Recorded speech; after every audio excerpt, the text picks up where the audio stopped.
guys, welcome back to another one. If you were new to the channel, I am Gold Pony, and behind me here is the new 2020 Shelby GT500. And so I wanted to show this to you guys.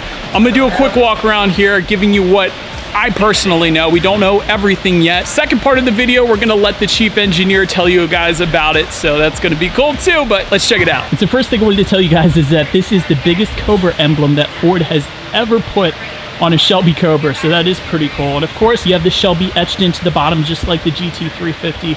This is where it gets interesting on the side. This is for ventilation. You can actually see behind it there. You also have a bunch of aerodynamic cues added to the GT500. And if you didn't know already, they're using the 1517 style headlights because it worked better with the carbon fiber frame in the front. And that is why they're not using the 1819 headlights up there. And of course, hood pins are needed for a car that goes over 200 miles per hour. Then you have the gloss black heat extractor with a rain shield underneath, which can be completely removed if you were to go to the track. I think it looks pretty good. Some people have said the gloss black kind of smudges a little bit, maybe, but you know what? It ties in with the side mirrors. If you're gonna do gloss black, at least it just wasn't on the hood only and they tied it in with the gloss mirrors, so that's good.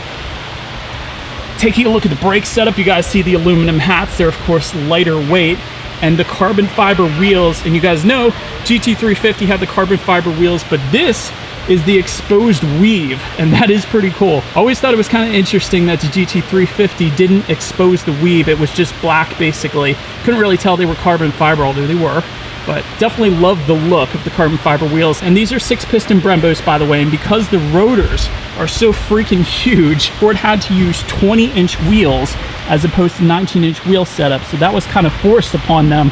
Learned that earlier today. That was pretty cool. Once again, Cobra emblem on the side. These side skirts are from the GT350, but with that added for the GT500. Now, I don't know if you guys can see inside, but that little circular dial there, that kind of reminds me of the Ford Fusion, but we'll see how it ends up being. But the coolest part about this is magnesium paddle shifters right behind the steering wheel. They're not the plastic paddle shifters that you find on even luxury brands like Audi. They use plastic paddle shifters, but they're magnesium in the GT500, so that fits very well. Make your way to the back. This is the carbon fiber rear spoiler, and this thing is gigantic, and it is completely adjustable, as you guys can see as well. And then the Cobra once again in the back, and this is a unique rear splitter for the GT500. You guys have probably noticed it doesn't look like the GT350, doesn't look like the GT. And these exhaust tips back here, they're not 4 inches like the GT or the GT350. They are 5-inch exhaust tips. So they are massive. And they look right at home on the GT500 actually, so it definitely fits well. And so although this hood isn't open, let me show you a clip from earlier today. Underneath the hood is a 5.2 liter supercharged V8. It is not the same 5.2 liter as the GT350 has. It is actually a cross plane crank as opposed to the flat plane crank that the GT350 uses, but either way, it comes with a 2.65 liter Eaton supercharger. All in all, Ford says it's going to put out over 700 horsepower, 0 to 60 in mid 3-second range, over 200 mile per hour top speed. And of course, the price is still yet to be determined. That is not available quite yet, but you guys can see it here, 700 plus horsepower. That's about all we know at this point, but that could be 800, who knows? So on the inside, it still uses the digital gauge cluster like on the new GTs. There is the Sync 3 system up front there. That is definitely nice as well. And so that is about everything I know, at least about the new GT500. So let me get you guys to the second part of the video, the chief engineer of the whole thing.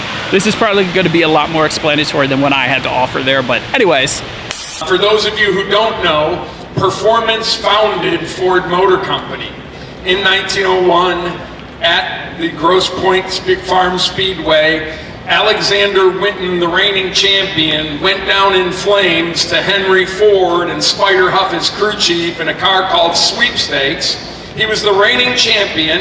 Henry had already put one company into the ground. He'd moved back in with his wife to his family. He was working for a gentleman that we might know by the name of Thomas Edison, but he still had a dream to put America back on wheels. And so what did he do? He took a car and wanted to prove it through performance to be able to get funding to start Ford Motor Company, or whatever ended up being Ford Motor Company. He won the race. He won the race through innovation and technology. His car was not faster, but it ended up being a little bit more durable on the dirt track that they were running on because of the stuff that he put around his firing mechanism. Today, what we call a spark plug, but that was one of his first innovations from performance that actually led to 3 investors coming out of the stands to give him the money and starting the company called Ford Motor Company 18 months later. So performance and car enthusiasts like you started Ford Motor Company, and on behalf of Ford, the Ford Performance team, and the Ford family, we want to say thank you. We really appreciate being here. This is my, I think, 18th Carlisle. I know Ford has been coming, we think, since about 1998, and we want to continue to be here every year. What we want to be able to do, though, is introduce the Shelby GT500. We are so proud of this. I don't know how much you know about the history, but when Mustang started and Lee Iacocca and the Ford Fairlane Committee came up with the Mustang as a white space car, one that wasn't out there before, as a touring car for the folks returning from the war who had more disposable income.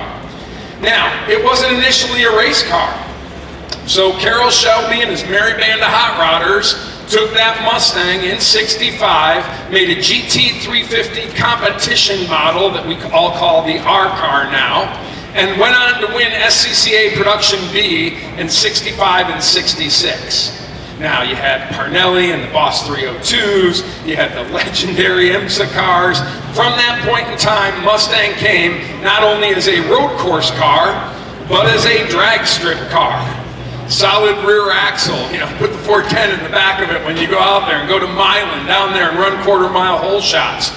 So the car that started out as a touring car became a performance vehicle.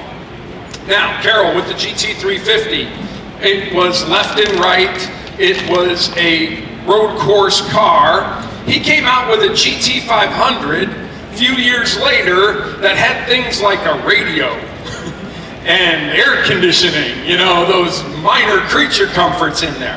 But that was known as a straight line car. You know, in the ads that Carroll did back in the day, he had ads that said, Le Mans-inspired engine in here for the power plant. This was not a car that was to go left and right. It was more of a vehicle for a straight line and performance that people could enjoy comfortably on the road. Fast forward to '07, when we launched this last generation of Shelby GT500s, and you know, we came out and said, hey, it's gonna have 450 horsepower. Oh, it's gonna have 475 horsepower. Oh, and then when we launched it, it had 500 horsepower. Now that car was a straight line car. You could take it to the road course, you could have fun in it, but it was more designed as straight line and creature comfort performance. So you have '07, you have the '08 KR, you have the 11, the 12, the 662 horsepower fire-breathing monster that was the 13 and 14. We were talking today, Ed and I were talking about when we did the parade here, I got in a little bit of trouble because I did smoky burnouts all the way down the street in that car.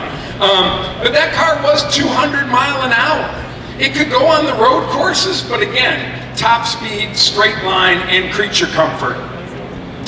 So enter Carl Woodman, Ford Performance, and the merry band of engineers that we have today. And the 2020 Shelby GT500 is not your grandma's and grandpa's GT500. This car, now we don't have the horsepower yet, so we're not going to make that announcement today, but we are saying 700 plus horsepower, is not only going to be a straight line car. We're talking 0 to 60 in the mid 3s. We're talking sub 11 second quarter miles after you drive it directly out of your dealership and to the Milan drag strip. Sub 11s, and I can't wait till people actually get it to go out there and do that. So it meets its criteria of good creature comforts and a good straight line. However, it also happens to be the fastest production road course Mustang we have ever done. So not only does it go straight and fast, it is also a world-class road course vehicle. And here to tell you how the magic that happened in that GT500 is the Ford Performance Chief Engineer, Mustang Chief, Carroll Whitman. Carroll, can you tell them about the car? Absolutely, thank you, Jim. So as Jim said, there's a relatively large team that actually puts together vehicles like this, and it's my opportunity today and honor to represent that team who are still working on the car. I'll be flying out to Arizona on Monday to do the final calibration work for the transmission. So when you think about this car, what we want to accomplish with it, you can think about it a couple of different ways, right? It has to be the pinnacle of the Gen 6 Mustang. So the best of the best with the independent rear, the new front suspension we have. You can think about it also from what Jim was talking about on the heritage of the GT500. It's really putting a marker down in the pony wars, right? This has got to be the best of the best that the Mustang can bring forward. So it's representing not only Mustang and Ford Performance, but the entire identity of the Mustang. So when we go into something that's serious, there's a lot of people who put a lot of effort to bring the best of the best for technology. So as we laid this vehicle out, if you look at it, there's a tremendous amount of design work to make it look aggressive, but all that design work's tied to aerodynamics. And then the engine, transmission, totally new. So we knew we had to drive this car as fast as possible on the track. So in those ways, we need both a powertrain, but we also have to get the rear wheels on the ground for grip. So it all was around best aero we can get, but style it at the same time, and the most power we can get out of a forced induction 5.2 liter. So as you think through the block and everything else that had to happen, so we go to a cylinder that's taking 1,800 PSI pressure at peak power. So in essence, the block we started with, which we love in the GT350, we had to tear it up, redo it, longer head bolts, more ribbing, bigger bearings, and we actually cascaded that back into the 19 Shelby. So the block itself had to be improved to get that strength we needed with that extra pressure. And the cylinder heads are all new and unique to the GT500, new valve train, new seals, new everything for cam timing. So totally new heads on it to get that maximum amount of power. And the real life breather of it is a 2.65 liter supercharger. And that's kind of crazy, right? So we sell an EcoBoost on the base program that's only 2.3 liters, and yet we put a supercharger on our 5.2 to then drive that horsepower and torque through the system. So that supercharger ends up at 12 PSI boost. So that is really the blood of the system that's driving that forced induction to get you that torque, get you that horsepower out of the system. So what we found out with that much torque, you needed a totally new transmission. So we worked with our partners at Tremec, and the transmission of this vehicle is that joint development, all new. And it's a DCT transmission. So same general stuff we use on a transaxle in the GT program, but in this case it's not a transaxle, it's bolted to the rear face of the block. And then DCTs, the way to think about them is an electrically controlled manual transmission.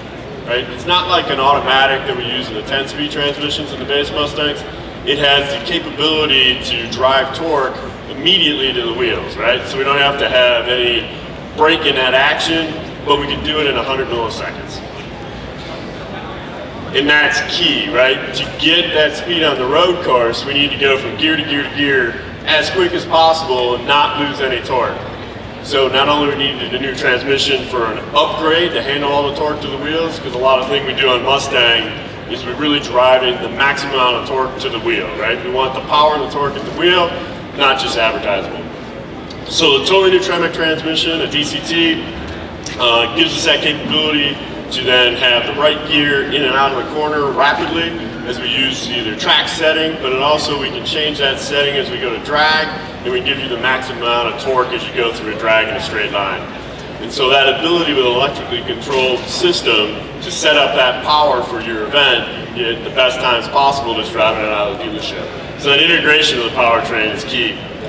And then we had so much torque, we actually had to put a carbon fiber drive shaft in, so that's new for the vehicle. All new bigger half shafts, which is amazing that my Mustang team can create even bigger half shafts every time we do a vehicle. And then when you get to the tires, you'll notice we got a huge 20-inch tire, and that's to drive the track capability. So we have so much torque in the system now, and we want to be track capable, the tire itself becomes a limitation. just having the grip on the straightaway to get up to 170 on the straightaway, but be able to hold that grip as you come into a turn. Axle, again, it's a torsion differential, very familiar with everybody here, you know, bulletproof, that's why we put it in.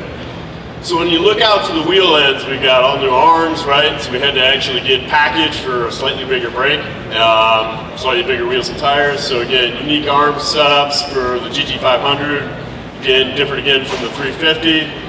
And then we look at the brake system. One way to think about it, the front brake is 16.5 inches. There's 1965 Mustangs out here today that their entire tire isn't that size. And why that came about, and if people drive 350s, I mean, you don't fade the brakes on a 350, but we've had to upsize the brakes on this vehicle to have that same performance of no fade, so you can get an idea how much faster we're going on the track, that we need that increased capability of braking as we go into it. Again, 6-piston fixed calipers from Brembo, still the SHW where we have the aluminum center, iron on the outside, right? Just getting the weight down, but also getting more brake capability. So that's why we have a 20-inch wheel. The 20-inch wheel was driven by the fact we're too fast on the track, we needed bigger brakes, so we actually went to 20s from 19s. So that's kind of the evolution as you go through the chassis. And then what was really fortunate with us is we've been working with Billy Johnson extensively on the development of this vehicle. Again, it's so capable, we want to have a professional driver driving at various tracks with us.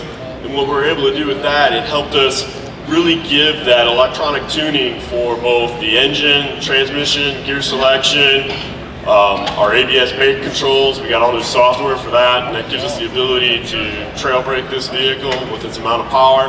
And then from the MagRide system that we've been using both on the base Mustangs and on the 350s, we got a lot of big partnership with that supplier called BWI, that we actually got new algorithms with that, and then we can change the setup of that car 1,000 times per second, right?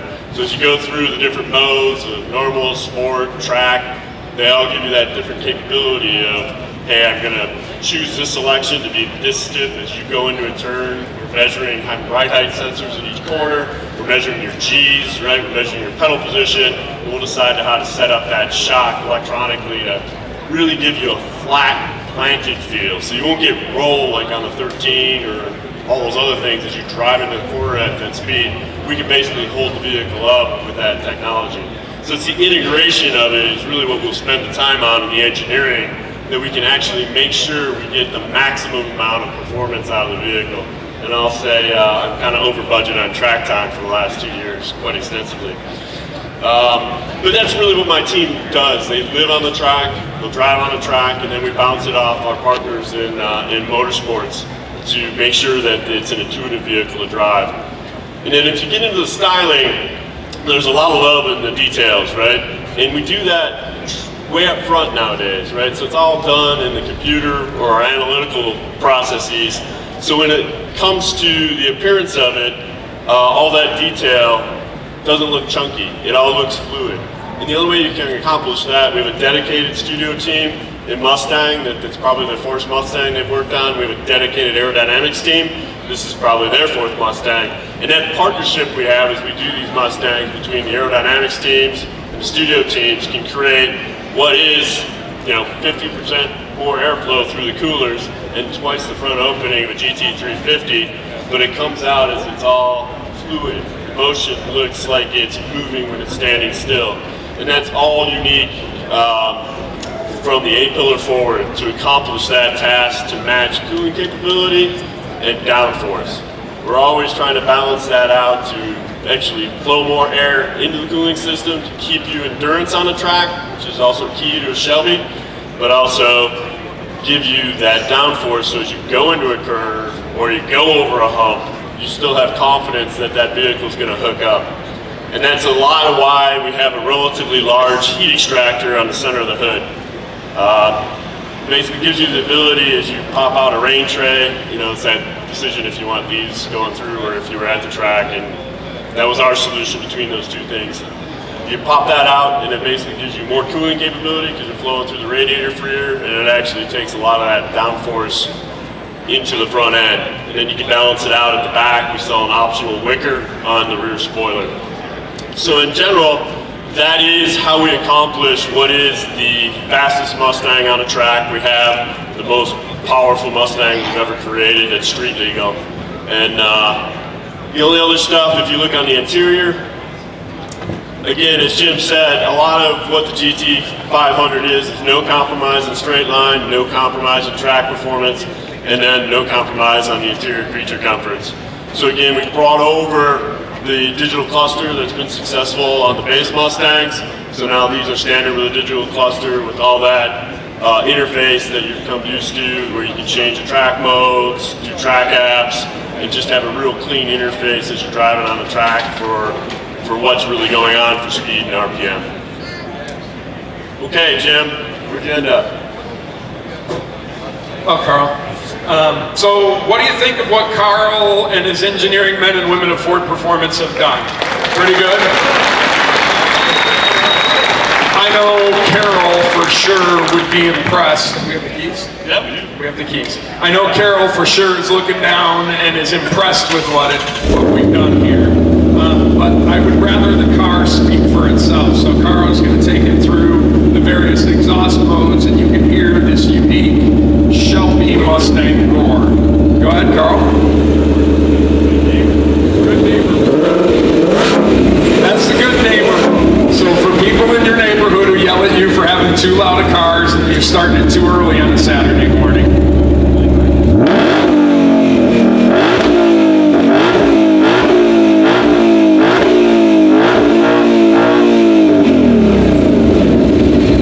So that's when your next door neighbors were too loud the night before, and you want to start it up in the morning and make sure they hear you. So, on behalf of Ford Motor Company, the Ford family, men and women of Ford Performance, thank you for letting us be here at Carlisle, and we truly appreciate it. We look forward to being back again. And Carl will be driving this, leading the parade, not doing smoky burnouts through downtown Carlisle. So thanks again, ladies and gentlemen. We really appreciate it.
So that is about it for this one, you guys. Appreciate you guys watching. Feel free to follow me on social media at the bottom of the screen there, and I will see you guys in the next video. Stay gold.